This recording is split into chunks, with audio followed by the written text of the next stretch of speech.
তারপরে আল্লাহর বিচারের কাঠগড়ায় দাঁড়াইতে হবে। কি নিয়ে যাচ্ছেন? কোনো কিছু নাই। কি দিবেন আল্লাহকে? দেওয়ার মতো কিছু নাই। কি আছে দেওয়ার মতো? হিংসা আছে, অহংকার আছে, দুশমনি আছে, অন্যের জায়গা লুণ্ঠন করা আছে, অন্যের ভাগ নেওয়া আছে, অন্যের সম্পদ মেরে খাওয়া আছে, কারো মনে অন্যায়ভাবে কষ্ট দেওয়া আছে। এগুলা ছাড়া তো আল্লাহকে দেওয়ার মতো কোনো কিছু, তো বাঁচার তো কোনো উপায় নাই।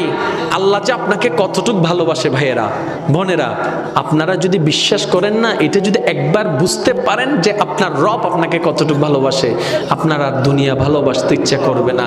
তখন ইচ্ছা করবে মন প্রাণ উজাড় করে আপন রবকে ভালোবাসার জন্য। বলেন না সুবহান। আর একটু জোরে বলেন। এবার মনোযোগ আছে তো সবার? শেষ করে দিই, ফিসনের গুণ হতে শেষ করে দিই। ভালো কিন্তু আন্দানো দেখি রে ভাই, ফিসুতে মানুষ সদ্দরিয়েছে আত্মলন চাই। ও আল্লাহ রে, দুগুণ সাই ফিসনের ভাই একবার হনছে মার হাবা। ইতারা ফিসনের ভাই ফানলার ইতারা হই দি আর বার হন মার হাবা সুবহানাল্লাহ একবার হন। আওয়াজ উনি বুঝা যাচ্ছে মানুষ সময়ই, মানুষ সময়ই সাই যদুন আল্লাহর বান্দানে বসুন বেগুন একবার চিল্লে হনছে মার হাবা। মাশাআল্লাহ, সিডেঙ্গা মানুষ তো। বিরিয়ানির আওয়াজ, বিরিয়ানি, হেভি বিরিয়ানি। আচ্ছা একখানা খেয়াল করেন। কিরে এবারে সিট থেকে লাগবো, এবারে টমেটো না। আচ্ছা এখন একটু খেয়াল করেন, আল্লাহর প্রেমিক বান্দাগণ মনের কান প্রস্তুত, মনের কান প্রস্তুত। এবার শুনেন একটা হাদিস শরীফ। কি হাদিস শরীফ? যারা জীবনকে সাজাতে চান, যারা জীবনকে গোছাতে চান, আপনাদের জন্য এই হাদিসটা। সবাই একটু খেয়াল করবেন। কি করলে জীবনে লাভ পাবেন, কি করলে জীবনে ক্ষতি পাবেন জানার দরকার, জানার দরকার। আর ইসলাম সবচাইতে সহজ, ইসলাম সবচাইতে সহজ। একটু খেয়াল করবেন। আপনারা জানেন মুসা নবী, আল্লাহ পাক এমন দান করেছেন মুসা নবীকে, আল্লাহ কথা বলার সুযোগ দান করেছেন। সুবহানাল্লাহ। তাই বলা হয় মুসা কালিমুল্লাহ। মুসা মুসা মুসা নবী আল্লাহর সাথে যখনই কথা বলতেন, তুর পাহাড়ে গিয়ে আল্লাহর সাথে কথা বলতেন। এবার মুসা নবী একদিন রাস্তা দিয়ে হেঁটে যাচ্ছে, যাওয়ার সময় একজন মুসা নবীর উম্মত মুসা নবীকে দেখে বলে, ইয়া নবী আল্লাহ, আপনি তো আল্লাহর সাথে কথা বলতে যাচ্ছেন, আমার পক্ষ থেকে আমার রবের কাছে একটা বার্তা, একটা মেসেজ আপনি পৌঁছাই দিবেন দয়া করে। বলে যে কি বলতে চাও বলো, যেটা রবকে বলতে হবে। তখন ওই ব্যক্তিটা বললেন, হে মুসা নবী, আপনি রবকে বলবেন আল্লাহ যতটুক আমাকে সম্পদ দান করেছে, এই সম্পদ আমি আর লোড নিতে পাচ্ছি না। আমার চাওয়ার তুলনায়, স্বপ্নের তুলনায় সম্পদ অনেক বেশি বেড়ে গিয়েছে।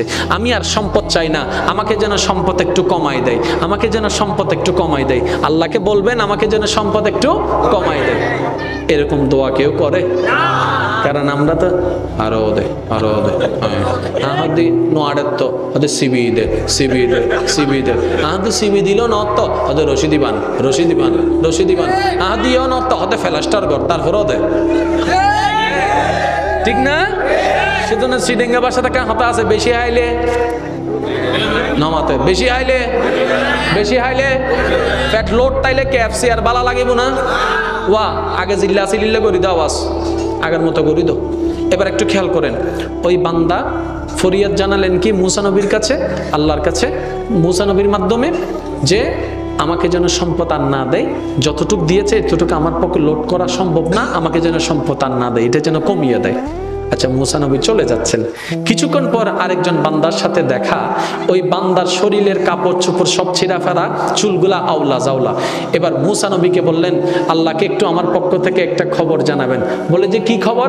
বলে যে আমার খাবার জন্য খাবার নাই, পরার জন্য কাপড় নাই, আল্লাহকে একটু বলেন না আমার উপর দয়া করতে, আমাকে একটু সম্পদ দিতে বলেন না, আমি যদি একটু ধনী হতে পারি।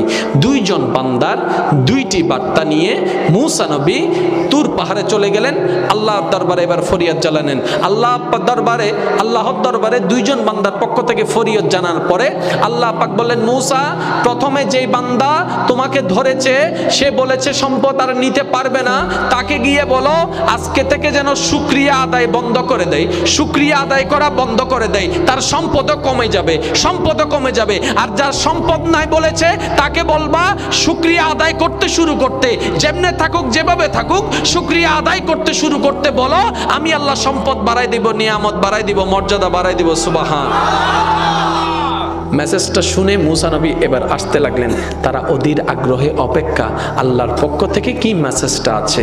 এবার গরিবের সাথে দেখা হলো। গরিবকে বলে আল্লাহ পাক বলেছে তোমাকে সর্বদা শুকরিয়া আদায় করতে।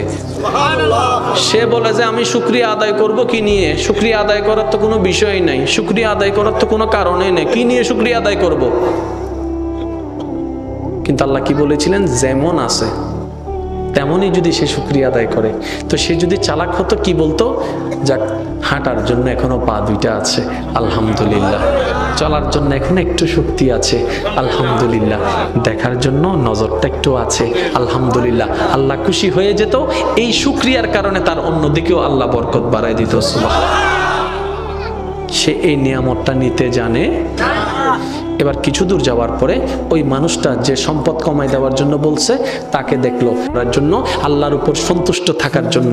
তখন মূসা নবী বললেন, আল্লাহ তোমাকে বলেছেন শুকরিয়া আদায় বন্ধ করে দাও, নিয়ামত বন্ধ হয়ে যাবে, সম্পদ দেওয়া বন্ধ হয়ে যাবে, তোমার অর্থনৈতিক আস্তে আস্তে কমে যাবে। তখন সেই বান্দা উত্তরে বলে, যখন আমার কিছু ছিল না তখনও রবের শুকরিয়া বন্ধ করি নাই, আজকে কেমনে বন্ধ করব? যখন আমার কিছু ছিল না আমি তখনই রবের শুকরিয়া আদায় করেছি। এই হাদিসের ছায়া তলে নবী আমাদেরকে মেসেজ দিতে যাচ্ছেন, উম্মত থাক না থাক, পাও না পাও, বেশি অল্প, মন মতো হোক না হোক, সর্বাবস্থায় আপন রবের শুকরিয়া করতে থাকো।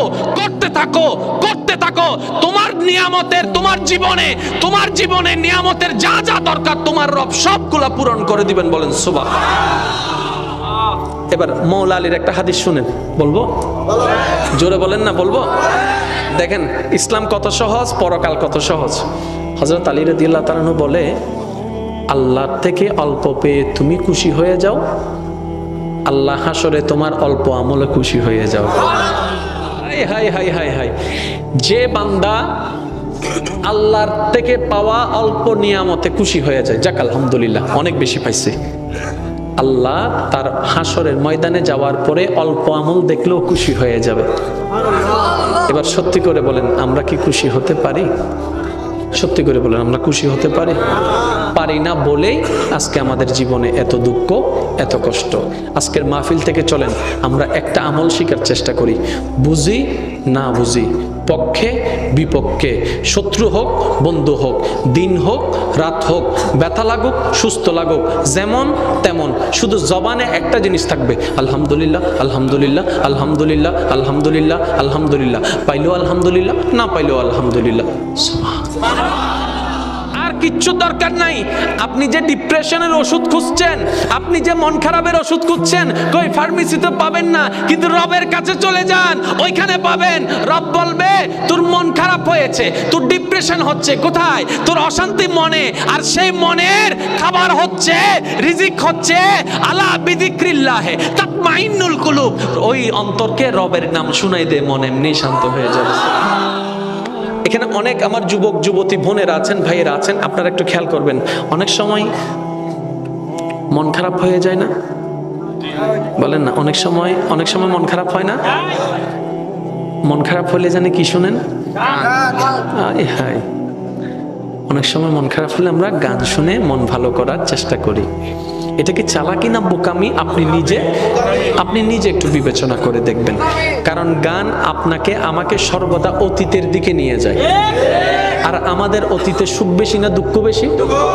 সেজন্যই তো আপনি অতীত নিয়ে কত কাঁদেন, ঠিক না? অতীতে দুঃখ বেশি, তো গান শুনে আবার দেখি অতীতের দিকে ফিরে চলে যাচ্ছেন। আমি বলি বোন, আমি বলি ভাই, মনটা যদি বেশি খারাপ হয়, অনেক কিছু তো ট্রাই করেছেন, সাময়িক কিছুটা শান্তি পান, আবার সে আগে ডিপ্রেশনে চলে যাচ্ছেন, মন খারাপে, এটাও ভাল লাগে না, সেটাও ভাল লাগে না, কফিও ভাল লাগে না, চাও ভাল লাগে না, কোনো কিছু ভালো লাগে না। আমি বলি ভাই একটা কাজ করেন, আমি বলি বোন একটা কাজ করেন, সব কিছু বাদ দিয়ে যাই নামাজটা একটু বিছাই নেন, বিছাই নিয়ে চোখটা বন্ধ করেন, বন্ধ করে দাঁড়ায় থেকে ডাইরেক্ট সিজদায় চলে যান। কিচ্ছু পড়ার দরকার নাই, অজু বানানোর দরকার নাই, শুধু এতটুক মাথাটা ঝুকান আর মনে মনে বলেন আমি আমার রবের দরবারে ঝুঁকে গেলাম, আমি আমার রবের দরবারে ঝুঁকে গেলাম, আমার মাথাটা রবের দরবারে ঝুঁকাই দিলাম। কিচ্ছু পড়ার দরকার নেই ভাই, কিচ্ছু পড়ার দরকার নেই বোন, আপনি শুধু চোখটা বন্ধ করে সিজদার মধ্যে পড়ে থাকুন। আপনার রব তাকায় আছে, আপনার এই ব্যস্ত মন, আপনার এই অশান্তি মন, আপনার এই ব্যথাতি মন, আপনার এই ব্যথিত মন, আপনার রব তাকায় আছে। আপনার রব দেখছে বান্দার মন খারাপ, কিন্তু কারো দিকে যায় নাই, রবের কাছে গিয়েছে, রবের কাছে গিয়েছে। কোন রব? যিনি শান্তিদাতা, যিনি শান্তিদাতা, যিনি সুখদাতা। ওই রবের কাছে যখন শান্তির জন্য আপনি যাবেন, মাথাটা ঝুঁকাবেন, 5টা থেকে 6টা মিনিট থাকেন, আপনি নিজেই বলবেন সিজদা থেকে ওঠার সময় মনটা কেমন জানি ফ্রেশ ফ্রেশ লাগতেছে। কখনো মন খারাপ হলে করে দেখবেন, নগদ নগদ প্রমাণ পাবেন। হতো না মন খারাপ হইলে অন্ধ জায়গায় রে আহাদি বদ্দা ক্যাঙ্গার দে, ওদের টেনশন কি কি আহদি বানান্নেওয়ালা নেবো, তোর কি টেনশনের ওষুধ দিই না কি বল দিলে আবুল বিরিয়া হগো, আবুল বিরিয়া হটিয়ে ইয়া আছে না, আছে না। আর যারা আবুল বিরিয়া হননি তো কিন্তু এক চালাক আছে, এটা ইউ রাখতো তো ঠিক না, অজ্ঞ বিড়িরে 4 ভাগে ভাগ করে হয়তো নয় নামা থেকে মানুষ। সিগারেট যারা বানিয়েছে তারা কি ওই সিগারেটের ভিতর কোনো ওষুধ দিয়েছে? তাহলে আপনার যে ডিপ্রেশন টেনশন কমে যাচ্ছে কেন মনে হচ্ছে? শুনেন, এটা একটা সাইকোলজিক্যাল ব্যাপার। আপনি যদি মনে করেন যে এটা পানিটা খেলে আপনার মাথা ব্যথা চলে যাবে, অথবা আপনি যদি পানিটা খেলে আপনার টেনশন কমে যাবে, যদি আপনার মনে হয়, দেখবেন পানিটা খাওয়ার পর আপনার মন খারাপ চলে যাবে। এটা একটা সাইকোলজিক্যাল ব্যাপার, এটা দয়ার বিষয় নয়, ঠিক আছে? কিন্তু আপনি যখন সিজদায় চলে যান, নবী বলছেন যখন তোমরা সিজদায় যাও জমিনে তোমাদের কপালটা লাগে না, রহমানের দরবারে গিয়ে লাগে। তাহলে আপনি যখন সিজদায় যান তখন একদম কাছে চলে যান কার? আরো জোরে বলেন। আপনি তখন আল্লাহর কাছে চলে যান, রহমতের অনেক কাছে চলে যান। এত মূল্যবান একটা জায়গার মধ্যে আপনি আমি গুরুত্ব না বুঝার কারণে অনেকে সিজদার মধ্যে দেরি হলে কাশি মারে। মসজিদে শুনেন না, অনেক সময় সিজদার মধ্যে যদি ইমাম সাহেব একটু দেরি করে, পিছন থেকে একজন কিরা ভাই ঠান্ডা লাগি না, হদে না উজুরের মিস কল মসজিদে, যে কেন মারলি উজুরের মিস কল, হদে ওই হাসি দি মসজিদে আর শেষ হই, তোমার শেষ হইলে জোর হ না, তোমার শেষ হইলে এই নামাজে আপনাকে জান্নাতে নিবে? আমাদেরকে জান্নাতে নেওয়ার মতো কোনো আমল আমাদের কাছে আসলে, সেজন্য শর্টকাট পদ্ধতি বলি, ঈমানটাকে মজবুত রাখবেন। আল্লাহ, নবী, রসুল, কোরআন, ফেরেশতা, পরকাল, কবর, হাসর, জান্নাত, জাহান্নাম, যত কিছু আছে শুধু চোখ বন্ধ করে বলবেন মানি বাস মানি, মানি বাস মানি, মানি বাস মানি, ঈমান কমপ্লিট। ঠিক আছে? আর এখন আমল করার পালা। নামাজটার দিকে আসুন, ভুল হোক শুদ্ধ হোক করার চেষ্টা করুন। এই ভুল করতে করতে শুদ্ধ চলে আসবে, ভুল করতে করতে শুদ্ধ চলে আসবে। প্রথম থেকে যদি শুদ্ধ করতে চান, আলহামদুলিল্লাহ, এটা উদয় আর নহর আগে তার হতে জিল্লা ভারো চিল্লা ফসছো না, এটা যাতে প্রেমত ফরি যাবো। ও বাপ, যে সুন্দর হত কবিতা ফুললাম, কিন্তু কোরআনের মতো এত মজা না ভাই। যেদিন না মজা বুঝি যাব, হেডফোন দিয়ে সুরা রহমান উনিব, হেডফোন দিয়ে সুরা ইয়াসিন উনিব, বারবার ওই নফারাতে শিখে দেরি উনতে উনতে উনতে উনতে দেব দেখিরে, যত উনের তত মন শান্তি হর, যত উনের তত জ্ঞান জানি শান্তি লাগে, যত উনের মাঞ্চুল্লাহ সহ্য করতে মনে নহর, যত উনের মাঞ্চুল্লার জায়গা আগে করতে মনে নহর। ইটা তো যাতে কোরআনের প্রতি ফেম চলে যাবো, এটা আস্তে আস্তে শিখা শুরু করিব, যাতে শিখি ফেলাইব, এত একদিন হবো দেয় আলহামদুলিল্লাহ রব্বিল আলামিন আর রহমানির রহিম মালিকি ইয়াউমিদ্দিন ইয়াকা না'বুদু ওয়া ইয়াকা নাস্তাঈন ইহদিনাস সিরাতাল মুস্তাকিম সিরাতাল লাযিনা আন'আমতা আলাইহিম গায়রিল মাগদুবি আলাইহিম ওয়ালাদ-দাল্লিন।